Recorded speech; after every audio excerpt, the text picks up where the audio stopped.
എനിക്ക് പേഴ്സണലി തോന്നിയിട്ടുണ്ട് എനിക്ക് കാലഘട്ടം മാറിയത് എന്നെ പോസിറ്റീവ്ലി ആണ് ഇമ്പാക്ട് ചെയ്തത് എന്ന് ആ സിനിമ. എനിക്ക് തോന്നുന്നില്ല അതൊരു ഡയറക്റ്റ് കമ്പാരിസൺ പറ്റുന്നുള്ളൂ. കാരണം നമ്മൾ ഒബ്സർവ് ചെയ്യുന്ന നമ്മുടെ ഒരു ഏജ് ഉണ്ടല്ലോ, നമ്മൾ ആസ് എ ചൈൽഡ് ആണ് നമ്മൾ ഒബ്സർവ് ചെയ്യുന്നത്. അപ്പൊ ആ സമയത്ത് അവരുടെ ടെൻഷൻ ലെവലിന് മനസ്സിലാക്കാൻ പോലുള്ളത് നമുക്ക് ഉണ്ടാവുന്നില്ല. അല്ലെങ്കിൽ ആ സമയത്ത് അവരുടെ ഒരു ടെൻഷനോ അല്ലെങ്കിൽ അവരുടെ ഒരു സ്ട്രെസ് നമ്മളെ കാണിക്കുന്നതായിരിക്കും നമ്മളെ വളർന്നിട്ടുണ്ടാവുക, ഇല്ലേ? അപ്പൊ അവർക്ക് ഇപ്പം എനിക്കത് തോന്നിട്ടുണ്ട്, ഇപ്പം പിറ്റേ ദിവസം നാളെ എന്തെങ്കിലും പൈസ വേണമെന്നുള്ളത്. അപ്പൊ പൈസ വേണം നമ്മൾ പറയുന്നു, ഇപ്പൊ അന്ന് രാവിലെ ചിലപ്പോൾ സ്കൂളിൽ പോകാനോ അല്ലെങ്കിൽ പുറത്ത് പോകാനോ പൈസ എടുത്ത് തരുന്നു. അല്ലാതെ അത് എങ്ങനെ വരുന്നു എന്നുള്ളത് അല്ലെങ്കിൽ അവരെങ്ങനെ മാനേജ് ചെയ്യുന്നുള്ളത് നമ്മൾ അങ്ങനെ അത്ര ഡീറ്റെയിലേക്ക് പോകാറില്ല. അപ്പൊ അതുകൊണ്ട് തന്നെ നമുക്ക് അറിയത്തില്ല ആ ഒരു എത്രത്തോളം സ്ട്രെസ് ലെവലിലാണ് അവരത് ചെയ്തുകൊണ്ടിരിക്കുന്നത് എന്നുള്ളത്. പക്ഷെ ഓവറോൾ നമ്മുടെ വീട്ടിലെ ഫാമിലി സിറ്റുവേഷൻ ഒക്കെ വെച്ചിട്ട് നമുക്കറിയാം ഏകദേശം എങ്ങനെയാണ് ഒരു സിറ്റുവേഷൻ എന്നും അതിന്റെ പേരിൽ ഒരു എത്രത്തോളം സ്ട്രെസ് വരാറുണ്ടെന്നുള്ളത്. അല്ലാതെ ഓരോ ഇൻസ്റ്റൻസിൽ അല്ലെങ്കിൽ ഓരോ ഇതിൽ നമുക്ക് ഇത് ചെയ്യാൻ പറ്റുന്നില്ല. പിന്നെ ഓവറോൾ ഞാൻ പറഞ്ഞ പോലെ ആ കാലഘട്ടം മാറി, അതിന്റെ ആ സ്റ്റൈല് മാറിയപ്പം കുറച്ച് മാറ്റം വന്നിട്ടുണ്ട്.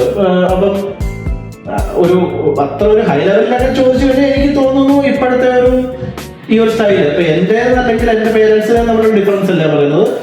ഈ ഒരു കാലഘട്ടത്തിൽ പണ്ടത്തതിനേക്കാളും കുറച്ചുകൂടെ ഒരു റിലാക്സേഷൻ അല്ലെങ്കിൽ സ്ട്രെസ് ഫ്രീ ആയിട്ട് ഉള്ളതിനുള്ള ഓപ്ഷൻസ് ഉണ്ട്. അതിന് കാരണം തന്നെ ഇപ്പൊ സ്ട്രെസ് അല്ലെങ്കിൽ ഇതൊക്കെ അഡ്രസ് ചെയ്യാനുള്ള കൂടുതൽ ഇതുണ്ട്.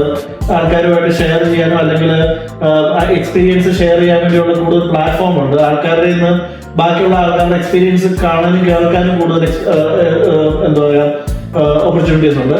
അപ്പൊ അതുകൊണ്ട് തന്നെ ഇപ്പം even if I am feeling stress, അത് ഞാൻ മാത്രമല്ല എന്നെ പോലെയുള്ള പലരും ഉണ്ട് എന്നുള്ള ഒരു റിയലൈസേഷൻ തന്നെ നമുക്ക് കുറച്ചൊരു ഇത് തരും. അല്ലെങ്കിൽ അവരുടെ എക്സ്പീരിയൻസ് അവരെങ്ങനെയാണ് ഓവർകം ചെയ്തു എന്നുള്ളത് നമുക്ക് എങ്ങനെയെങ്കിലും ഒക്കെ നമുക്ക് അറിയാനും തോന്നും. അത് അറിയാനുള്ള ഒരു പല ഇതുണ്ട് തന്നെ, മീഡിയ ഉണ്ട് തന്നെ.